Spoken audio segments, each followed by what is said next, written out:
Hello বন্ধুরা, আমি কৃষ্ণেন্দু। এখানে আমি আজকে একটা জিও পলিটিক্যাল ব্যাপারে আলোচনা করবার জন্য এলাম। ব্যাপারটা হচ্ছে যে দেখুন, আমাদের যে দেশ ভারতবর্ষ, সে প্রধানত পক্ষে একটি কনজিউমার কান্ট্রি, কিন্তু আমেরিকা, রাশিয়া, ব্রিটেন, চায়না এরা প্রডিউসার কান্ট্রি।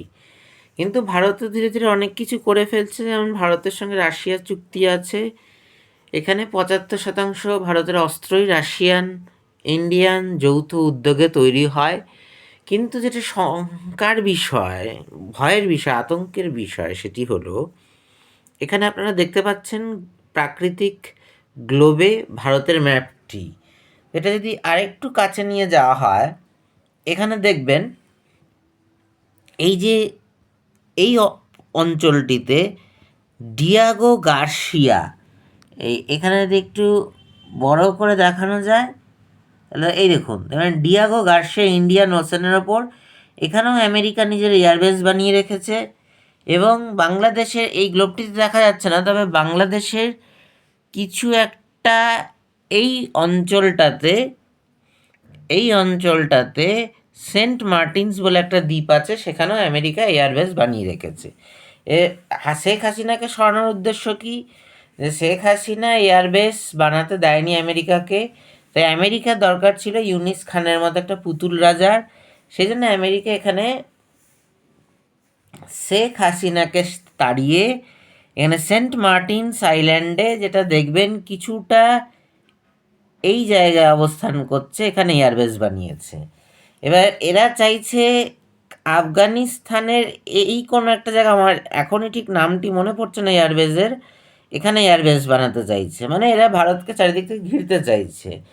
কিন্তু এর একটা প্রতিরক্ষামূলক ব্যবস্থাও সেন্ট্রাল মিনিস্ট্রি থেকে নেওয়া হয়েছে, যেটা আর কি রাশিয়ার ভারতের ওপর চুক্তি, পূর্বে যা চুক্তি ছিল যে ভারতের ওপর আক্রমণ মানে রাশিয়ার ওপর আক্রমণ। আপনারা দেখতে পাচ্ছেন এই জায়গায় হচ্ছে রাশিয়া, আগে সোভিয়েত রাশিয়া ছিল, এখন সোভিয়েত রাশিয়া নেই, রাশিয়া। কিন্তু এখানে প্র্যাকটিক্যাল গ্লোবে এখানে আছে হিমালয় পর্বতমালা। রাশিয়ার যে আগেকার অংশগুলো অন্তর্ভুক্ত ছিল, সেখানে বলা হচ্ছে যে ইন্ডিয়ান এয়ারফোর্স মিলিটারি বেস বানানো হবে। কিছুদিন আগেই ভ্লাদিমির পুতিন এসেছিলেন ভারতে, তো তিনি বলেছেন যে ভারতের চারদিক রাশিয়ান সেনা দিয়ে ঘেরা হবে এবং ভারতের এয়ারফোর্স রাশিয়ার বিভিন্ন এয়ারবেসের মধ্যে ওঠানামা করবে এবং একটা জয়েন্ট অ্যাডভেঞ্চার করতে পারে ডিফেন্সের ক্ষেত্রে।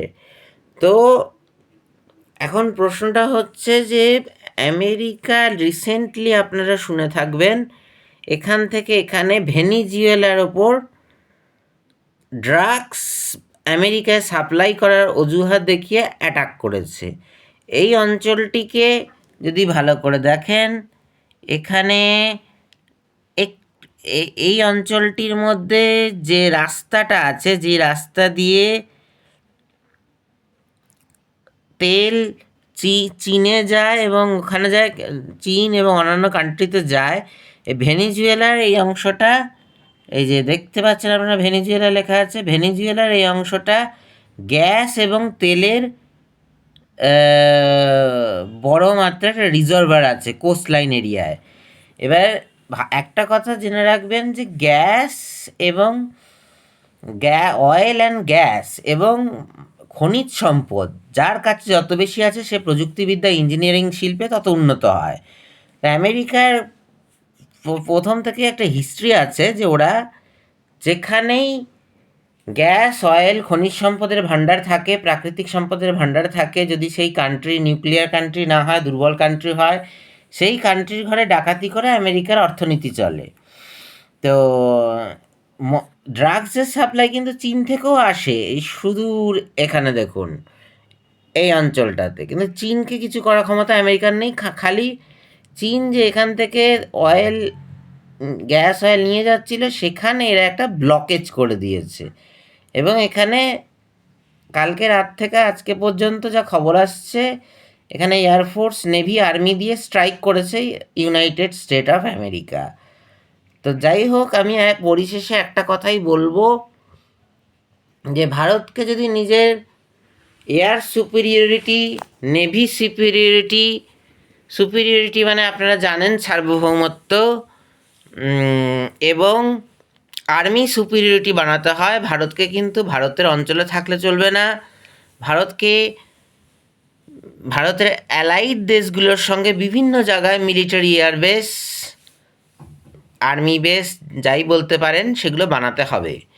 এবার যেটা কথা সেটা হচ্ছে যে, যেহেতু আমার চ্যানেলের নাম পুওর ফ্রেন্ডলি টেকটক, সেই প্রসঙ্গেই বলি, ভারত একটা মাইক্রোপ্রসেসর বানিয়ে ফেলেছে ধ্রুব 64 বলে, হোয়াটসঅ্যাপের বিকল্পও বানিয়ে নিয়েছে R8টাই বলে। এরপরে আপনারা দেখে থাকবেন যে বিভিন্ন যে অ্যাপগুলো আছে আইটি ইন্ডাস্ট্রিতে ব্যবহৃত হয়, সেগুলো প্রধানত গুগলের বদলে ভারতের জোহো কোম্পানি 1996 সাল থেকে ছিল। এবং ভারতকে আত্মনির্ভর হতে হলে ভারতের আইটি হাব বানাতে হবে নিজেকে একটা। কী আইটি হাবের হয়েছে সেটাও আমি আপনাদেরকে বলছি, একটু অপেক্ষা করুন।